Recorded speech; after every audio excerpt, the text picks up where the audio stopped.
Hi, my name is Michael Montoya. I'm part of Microsoft's Enterprise Cybersecurity Group. I'm an executive security advisor, and like you, I've been on the front lines of cybersecurity for the past 20 years.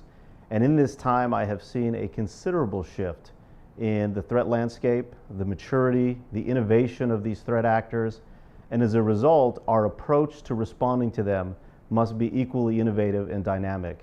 So today I want to talk to you about the respond part of protect, detect, and respond. In fact, on average, we see breaches go undetected for 510 days throughout the ASEAN region. And with most organizations taking a perimeter-only defense strategy, leveraging firewalls and antivirus tools, most of these detections, 55% to be precise, are not caught with our own systems. Rather, it's our certs, our ISPs, our citizens alerting us of these compromises. Now, the unfortunate reality is at some point we will all likely fall victim to a cyber attack. One example is the case of the Australia Bureau of Meteorology, which was hacked by foreign spies in 2015. Now, this was a massive malware attack against their supercomputer. Using a remote access tool, they stole sensitive data and caused widespread problems for this public sector agency.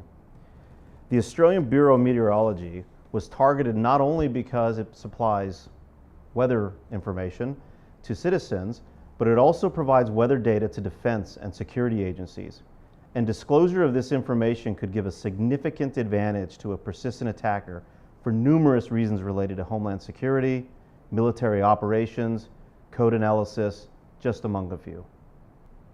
This is why an assumed breach strategy and a defense in-depth strategy are so vital to a modern cybersecurity posture. So today, you've heard about protect, you've heard about detect, and what I'd like to talk to you about is the response piece of this strategy. And before we go into details on this, I would love to actually walk you through what does a kill chain look like? How do threat actors actually get into our environment? Important to understanding our threat actors, it's important to understand their process in what we call the kill chain. So their first mode of operation will be to deliver a payload, in which point phishing is a very common approach. 77% of breaches today actually start through an email or what we call a phishing attack. Once they do this, they look for patient zero, look for someone to open that email, for example, in that phishing case. When they find that patient zero, then they look to move laterally. At that point, this is the exploitation phase in which they look to basically come in and move across the organization. Once they do that, they want to establish command and control. This is where the threat actors actually establish persistence, mostly to their command and control servers. And once they've established this, they can actually exfiltrate data at their leisure. And this is when they start to basically remove payload from your environment. Based on where the breach is in the kill chain, will determine how you respond to that breach, whether it be a more tactical response or a strategic response. Inevitably, limiting your organization's and your agency's exposure to the breach, that's your first priority. And preparation is critical to being successful here. Execution is not luck. Execution comes from discipline, practice, and what I'd like to do is share with you some of the best practices you can take forward in responding to a breach. First, it's important to remain calm. Incidents are extremely disruptive and become emotionally charged. Stay calm and focus on prioritizing your efforts on the most impactful actions first. Communications and a clear chain of command are vital to remaining calm. Remember, if everything's important, nothing's a priority. Do no harm. Confirm your response is designed and executed in a way that avoids loss of data, loss of business critical infrastructure and functionality, and loss of evidence. Avoid decisions that can damage your liability to create forensics timelines and identify root cause. I observe in many cases where threat actors see a response in motion and start to erase their footprints and make forensics much more difficult. Finally, get help. Experience and deep expertise can drastically improve your outcome. The attackers are very sophisticated and experts have insights that only come from working on these issues daily. Now, in this final part of the training series, I will advise you on a few ways to prepare for your response and cyber attacks to prevent your agency from unneeded disruption and churn. So what is assumed breach? Assumed breach essentially means you are prepared. And to prepare, there are 5 key elements. Number 1, you have to know your high value assets. As I said, If everything's important, then nothing is a priority, and prioritization is critical during a breach. So knowing who your important users are, your important systems, ensuring those systems are patched, and knowing your critical data, these are very important during a time of breach. Secondly, you need a threat intel platform, a platform that can give you indicators of compromise, so we know who the attacker is, what's their tactics, and indicators of attack. These are behavioral-based changes that are happening that allow us to understand what changes may be happening on the attack itself. Third, you need to absolutely have tools in place that help you correlate and help you understand changes in the environment so that you can model the attack itself and do triage. And then finally, you need backups. So many times we go into organizations and we find that they've been impacted with, say, ransomware. They can't get their data back, they can't get their system back because they didn't have a clean backup place and strategy. If you look at Azure Backup, that's one of the tools that we use in Microsoft in order to help us keep offline and secure backups in place. Other preparations include maintaining updated patches on all your systems, specifically those mission critical systems as I mentioned. Ensuring data is protected in rest and in motion. Enabling privileged access workstations and properly segmenting conditional access and other controls. Running red team and blue team security drills to identify technology vulnerabilities and operational risks. Finally, proactive hunting and managed sweeps to search for indicators of attack and true positives are essential for operational protocols in an assumed breach posture.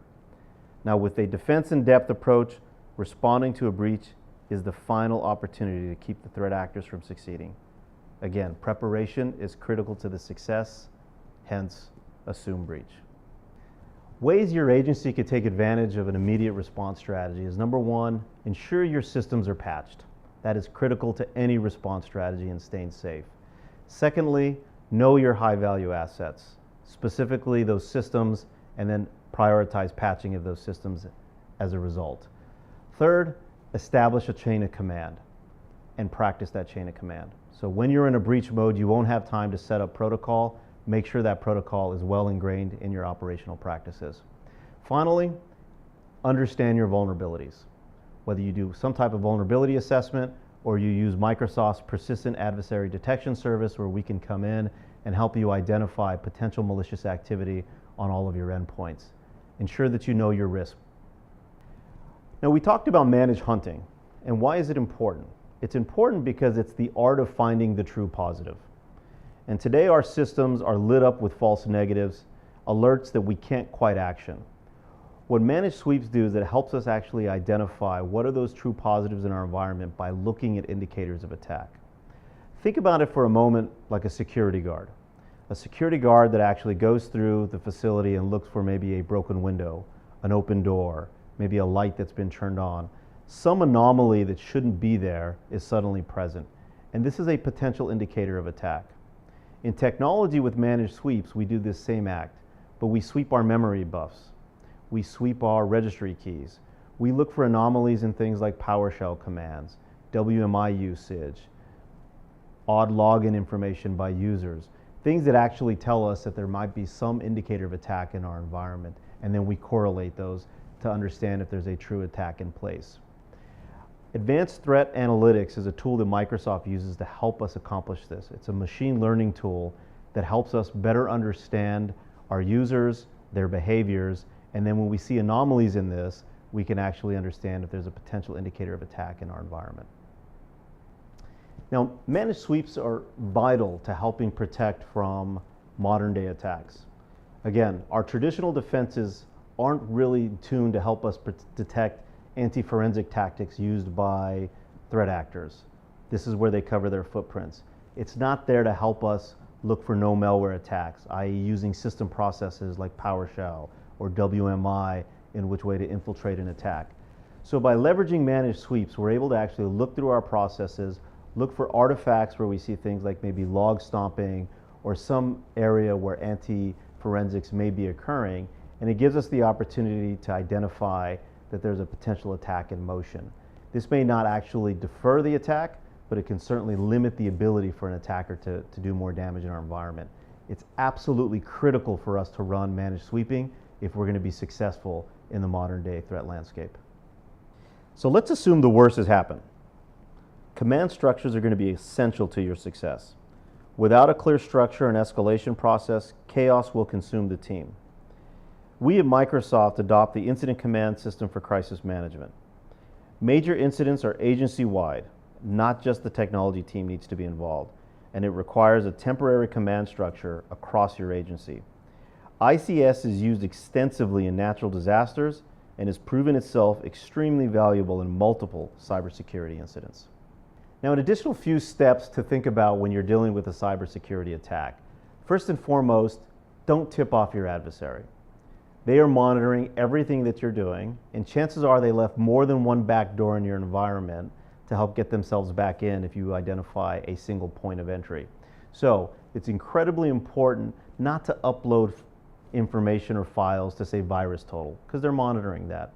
It's incredibly important not just to reload a device and effectively flatten and rebuild it, but maybe actually ensure that you're protecting that, containing it in a way where you're pulling forensics and not triggering your adversary that you're onto them.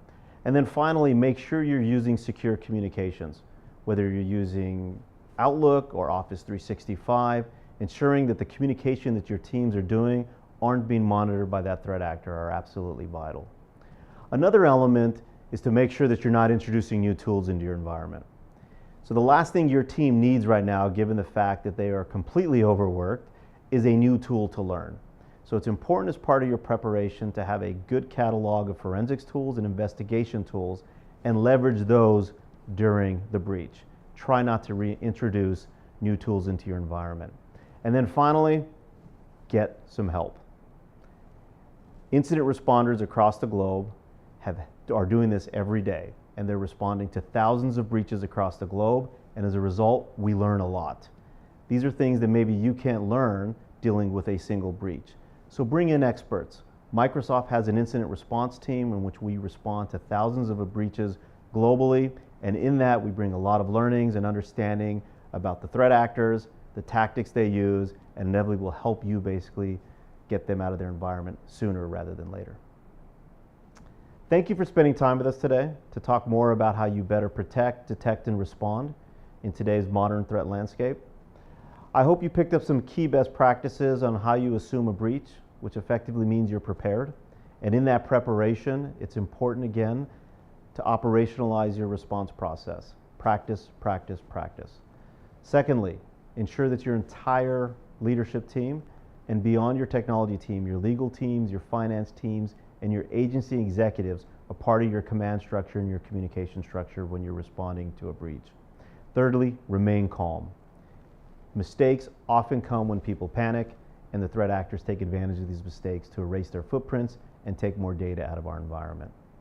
With that, we have a tremendous amount of tools that we can help you with in collateral, whether you want us to help you map vulnerabilities, deal with an incident response, or you want to take some learnings from our incident response best practices. All of this is available to you. I want to thank you again. My name is Michael Montoya, and I wish you the best and safest journey as you deal with these modern day cyber attacks.